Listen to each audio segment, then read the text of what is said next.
ovo što je pročitano malo pre je prvo što je, ako se ja dobro sećam,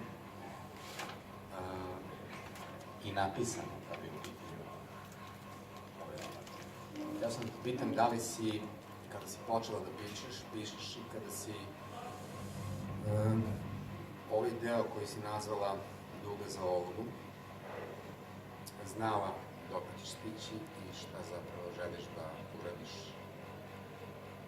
od toga samog početka?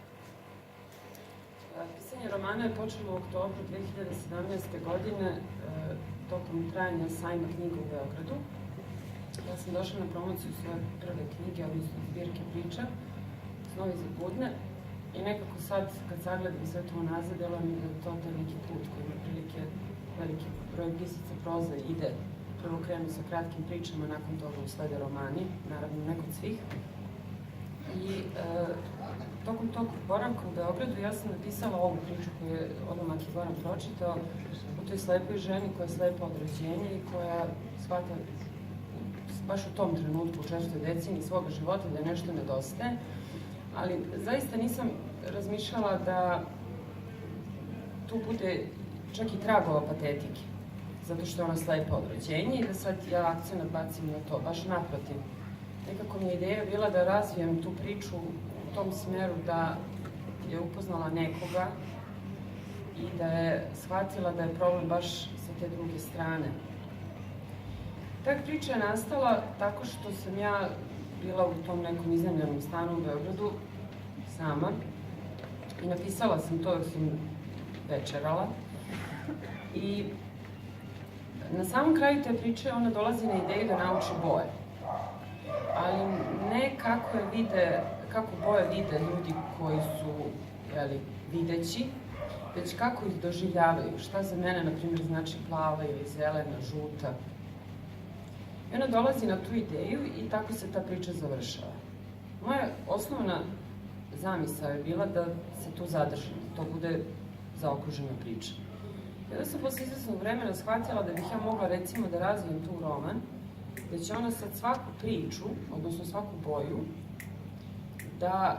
da svakoj boji posvetim po jednu priču. I onda je trebalo uključiti u roman osobu koja bi trebalo da nauči tim bojama i opisati tog lika, u ovom slučaju muškarca, čime se bavi, kako dolazi u dodir sa njom, u kontakt sa njom, kako se razvija taj njihov odnos i kako on uči boje. Tako je sve krenulo, ideja nije bila da napišem roman zaista i ono što mi je najveći problem predstavljalo na kraju, to je da sam ja stihijski pisala kako mi nekad boja onako pada na pamet, da li crvena, da li žuta, da li zelena, narančasta. I kada je trebalo sve to da sastavim u neku smislenu celinu u roman, ja sam shvatila da tu postoji nekoliko kombinacija tih tekstova, kao one priče, knjige zapravo koje smo čitali kad smo bili deca, pa idi na stranu, tu i tu. I onda je to donekle bio izazov, ali sa druge strane sam se plašila da to kada se tako postavi kako ja mislim da treba da bude, bit će skupina nekih onako, da ću izazvati konfuziju kod ljudi koji me čitaju. Ispostavilo se da nisam. Ono čega sam se najviše plašila zapravo pišući roman, to je da ću temom, odnosno tim tekstovima koje obrađujem i tim nekim stvarima kojih se dotičem, kako teče roman, da ću ja i emocije njihove uspeti istom tom uzlaznom putanjem da nekako razvijam, to jest da na 50. strani oni ipak imaju neki prisniji odnos nego na prvoj, a manje prisan odnos nego na 100. Jer ja sam tako pisala priče gde ja nikad nisam znala u kom su odnosu njih dvoje, jer se između njih razvija ljubav.